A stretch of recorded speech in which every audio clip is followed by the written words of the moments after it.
Paano nga ba magpalit ng password sa ating Facebook account? So in this video, yan yung pag-usapan natin. Pero syempre, kung bago ka pa lang sa channel na to, at kung gusto mo ng free load na GCash, make it sure na naka-like, subscribe, at mag-comment down below. So paano nga ba mag-update or magpalit ng password sa ating Facebook? So punta lang tayo dito sa ating profile. Click lang natin tong settings and privacy. So pindutin natin to. And pindutin natin yung settings. So dito mga idol, makikita natin dito under sa Meta Account Center, piliin or pindutin lang po natin tong See More in Account Center.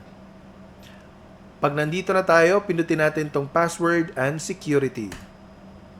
Tapos piliin po natin tong Change Password.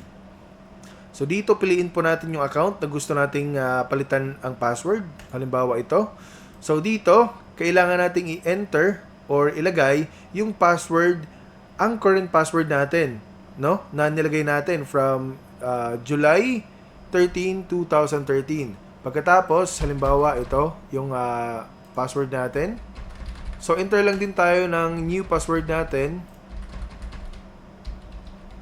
Ay hindi siya nagma-match kasi nga trial lang naman.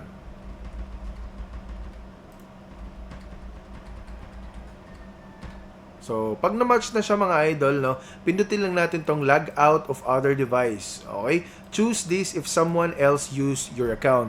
Kasi, makikita natin, or dito natin malalaman kung meron bang ibang taong naka-access sa ating profile. So, kapag nagpalit tayo ng password at nilog out natin yon, so, yung mga profile na nilog in natin or yung mga devices na nakalog in yung profile natin is automatic po na malalog out. Okay? So, pagkatapos nyan, pindutin lang po natin tong change password at automatic na mag-change na po ang password natin. Okay? So, I hope na nakatulong tong video na to. Please don't forget to subscribe.